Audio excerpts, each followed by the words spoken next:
Deepika Tiwari from LG Institute of Engineering and Technology from IT/ICT department. I am going to take a session from the subject cyber crimes and mitigation. The subject code is 3163213. The module that we are going to cover in this session is module number 4, that is operating system security and privacy. The topic that we are going to cover in this session is security bugs and vulnerabilities.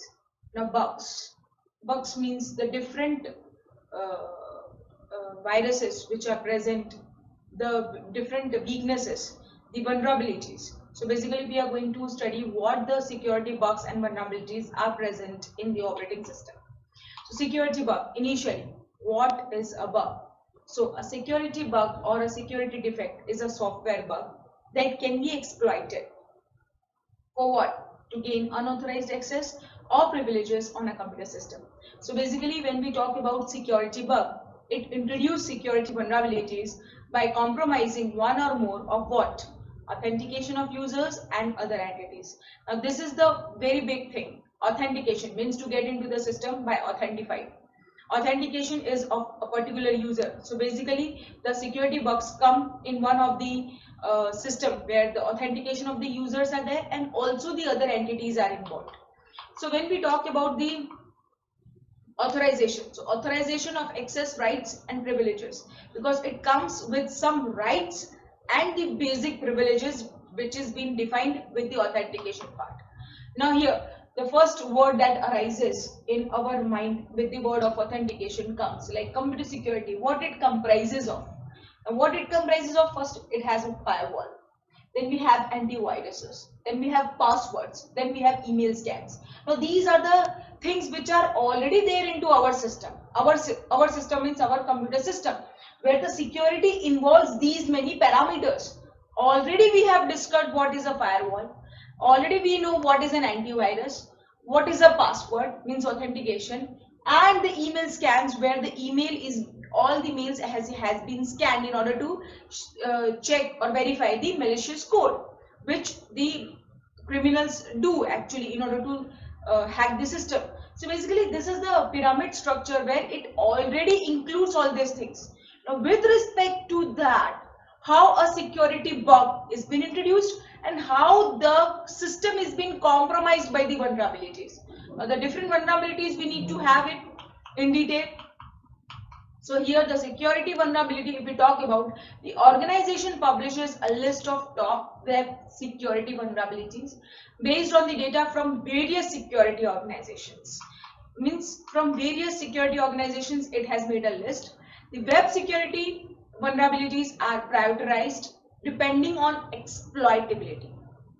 How far the virus can exploit itself, detect, how we can detect detectability, and the impact on the software, how the software can be compromised, how the data can be taken.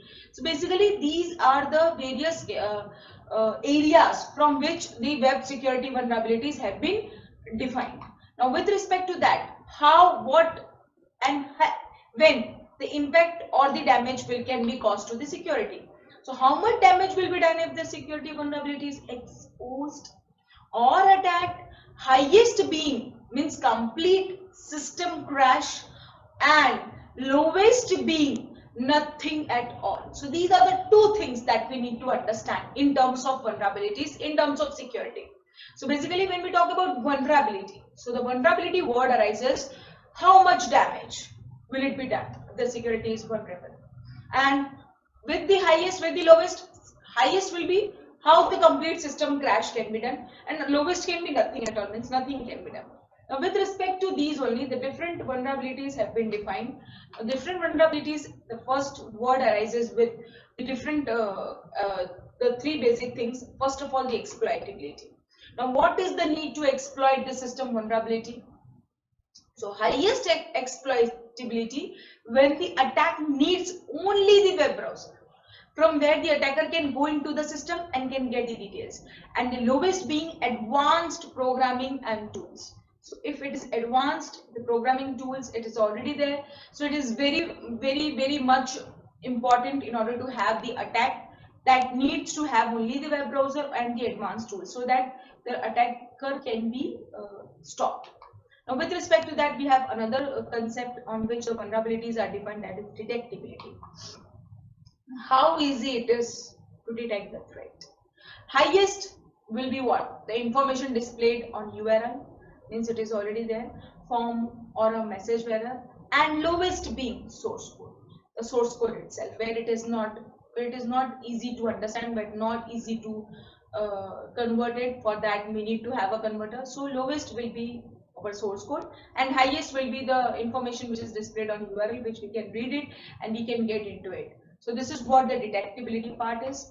Now, with respect to that, we have the different vulnerabilities. The first vulnerability that we have is SQL injection. Second is cross-site scripting. Then broken authentication and session management. Then insecure direct object references. Then cross-site request forgery. Then security misconfiguration. Also insecure cryptographic storage. After that, failure to restrict URL access. Insufficient transport layer protection. With respect to that, the last one, unvalidated redirects and forwards.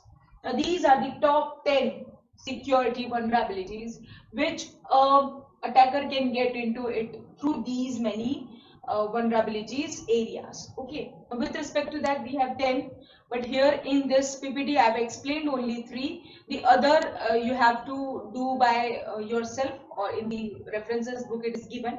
So basically we are going to just learn what the 3 of the forms are, how the 3 vulnerabilities are there, and how the attacker goes into the system with the vulnerabilities. So basically, when we are going to for the security vulnerability, we'll talk about the first one, that is SQL injection.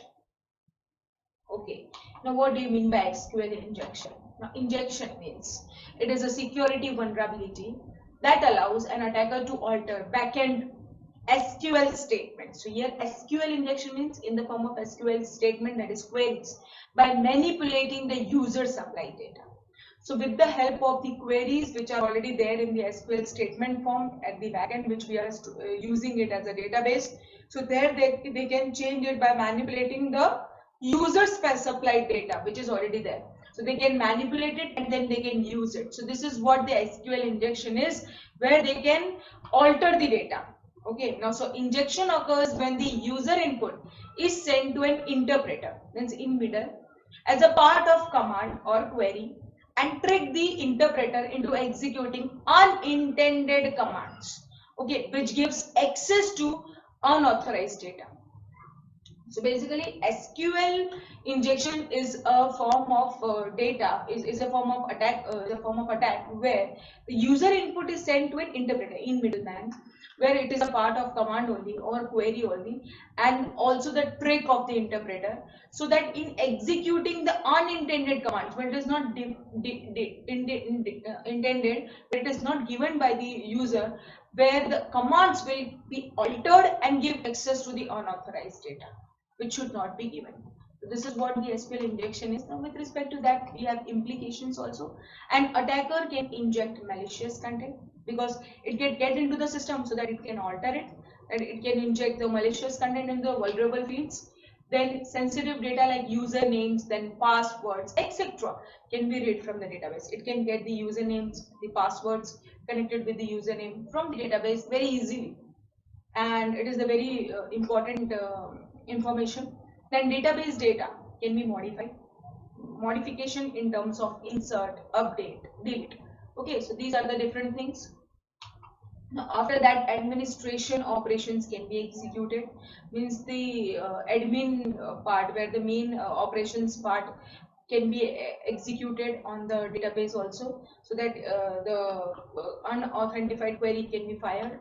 So with respect to that, we have vulnerable objects with respect to that vulnerability itself. So vulnerable objects here are input fields, which are very important, URLs interacting with the databases.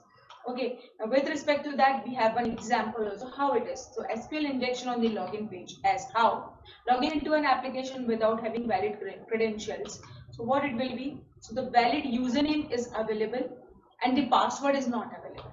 So with respect to that, suppose it is a test is given means it is a URL which is specified like a demo URL http demo.testfire.net default.aspx. Okay, so username is suppose as Jones. Okay, and password is suppose 1 equal to 1 dash or password is 123. Okay, so SQL query created and sent to interpreter as below. How it will be sent? Now select star from users where username is as Jones and password is this. Then the password will be gone to what? To whom? To the interpreter, and the interpreter will get all the information through this query. So this is what the example is of an SQL injection where the alteration or the command query can be fired on the database side and can get the information. Here the username password is being shared because username was already there. So this is how the SQL injection takes place. With respect to that, we have another vulnerability, that is cross-site scripting. Now, cross-site scripting here is an attack which allows the attacker to execute the scripts on the victim's browser. Now, here the description part, as we can see, cross-site scripting is also shortly known as XSS. Okay. Now, XSS vulnerabilities targets scripts embedded in a page that are executed on the client side. That is user browser rather than the server side. So this cross-site scripting is, we can say that it is an attack which allows the attacker to execute the scripts on the victim's browser. It will just insert some scripts and that will take in a page and that will be executed on the client side automatically, and the user browser will get hacked and will find the important information from there. So this is what the vulnerability that targets the scripts embedded in a page that are executed on the client side and the user browser rather than the server side. Now with respect to that implication, what are the implications? Making the use of this security vulnerability, an attacker can inject scripts into the application, also can steal session cookies, deface websites, and can run malware on the victim's machines. Vulnerable objects, input fields, URLs. So these are the things. Example we have is for www.vulnerablesite.com. Suppose it's a site where home page is there, script, alert message is also there. Now the above script, when run on a browser, a message box will be displayed if the site is vulnerable to that cross-sifting website. So this is what the example is. Now with respect to that, we have the third type of vulnerability, that is security misconfiguration. What will be the description? So the security configuration must be defined and deployed for the application, frameworks, application server, web server, database server, also many platforms. Now if they are properly configured, an attacker can have unauthorized access to the sensitive data or functionality. So basically security configuration means this configuration which is already deployed for the application itself, and there the changes are being done.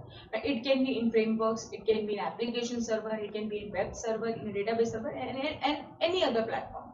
So if these are properly configured, attacker can have the unauthorized access to the sensitive data or functionality.